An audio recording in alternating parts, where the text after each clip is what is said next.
दोस्तों, आज मैं आपको बताने जा रहा हूँ किन्नर अखाड़ा की परंपरा, नियम और सदस्य बनने की प्रक्रिया, तो वीडियो में जरूर बने रहें।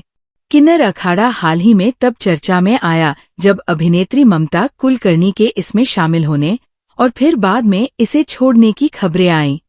इसके बाद लोगों में ये जिज्ञासा बढ़ी कि किन्नर अखाड़े का हिस्सा बनने के लिए क्या प्रक्रिया होती है, इसमें कौन शामिल हो सकता है, इसके सदस्य किस प्रकार का जीवन जीते हैं और क्या इसमें नागा साधु भी होते हैं। तो अब जानते हैं कि किन्नर अखाड़ा क्या होता है। किन्नर अखाड़ा एक धार्मिक और आध्यात्मिक संगठन है जो ट्रांसजेंडर समुदाय को आध्यात्मिक आश्रय और सामाजिक समर्थन प्रदान करता है। ये प्रमुख हिंदू अखाड़ों में से एक जूना अखाड़े से जुड़ा हुआ है और संन्यास परंपरा का पालन करता है। ये संगठन किन्नर समुदाय को एक आध्यात्मिक पहचान और सम्मान देने के उद्देश्य से स्थापित किया गया था। तो अब बात करते हैं किन्नर अखाड़े में शामिल होने की प्रक्रिया के बारे में। किन्नर अखाड़े में कोई भी व्यक्ति सीधे शामिल नहीं हो सकता।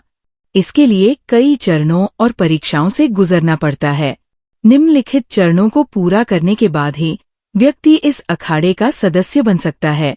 अखाड़े में शामिल होने के लिए सबसे पहले एक गुरु की तलाश करनी होती है। ये गुरु व्यक्ति को अखाड़े की परंपराओं, नियमों और जीवन शैली के बारे में सिखाता है। गुरु यह भी तय करता है कि व्यक्ति अखाड़े में शामिल होने के योग्य है या नहीं। यदि गुरु किसी व्यक्ति को योग्य मानता है तो उसे दीक्षा समारोह में भाग लेना पड़ता है। दीक्षा के दौरान व्यक्ति अपने पुराने जीवन को त्याग कर एक नया आध्यात्मिक जीवन अपनाने का संकल्प लेता है। इसके बाद उसे अखाड़े के सदस्य के रूप में स्वीकार कर लिया जाता है और एक नया नाम भी दिया जा सकता है। दीक्षा के बाद व्यक्ति को धार्मिक और आध्यात्मिक परीक्षाओं से गुजरना होता है। इन परीक्षाओं में हिंदू धर्म ग्रंथों, अखाड़े के नियमों, परंपराओं और ध्यान साधना के बारे में गहरी समझ होनी चाहिए। ये परीक्षा व्यक्ति के समर्पण और आध्यात्मिक ज्ञान का आकलन करने के लिए होती है। ज्ञान और आध्यात्मिक परीक्षा पास करने के बाद व्यक्ति को अखाड़े के मुख्य संतों और प्रमुखों के साथ साक्षात्कार देना होता है। इस साक्षात्कार में व्यक्ति को ये बताना होता है कि वह अखाड़े में क्यों शामिल होना चाहता है, उसका उद्देश्य क्या है और वह समाज व धर्म के लिए क्या योगदान देना चाहता है। किन्नर अखाड़े में भी नागा साधु हो सकते हैं।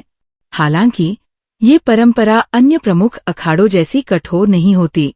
नागा साधु बनने के लिए दीक्षा के बाद नग्न रहकर कठोर तपस्या करनी पड़ती है और भिक्षा पर निर्भर रहना होता है।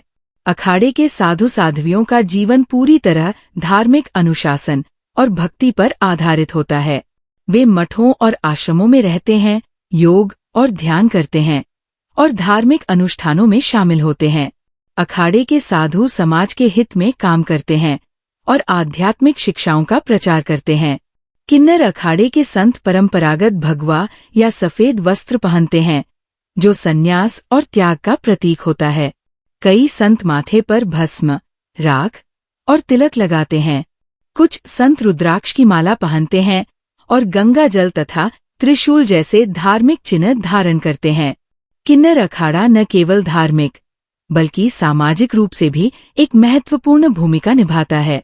ये किन्नर समुदाय को आध्यात्मिक पहचान, सामाजिक सम्मान और एक नई दिशा प्रदान करता है।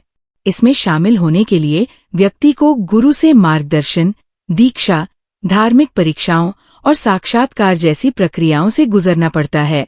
हालांकि अखाड़े की परंपराओं और मान्यताओं का पालन करना अनिवार्य होता है। ये केवल एक धार्मिक समूह नहीं बल्कि आध्यात्मिक मार्ग अपनाने वालों के लिए एक अनुशासनबद्ध जीवन शैली भी है। यदि आप किन्नर अखाड़े या अन्य अखाड़ों से जुड़ी किसी अन्य जानकारी में रुचि रखते हैं तो हमें बताएं। अगर दोस्तों आप इस चैनल पर नए हैं तो चैनल को सब्सक्राइब और वीडियो को लाइक ज़रूर कर दें। मिलते हैं नेक्स्ट वीडियो में। Thanks for watching.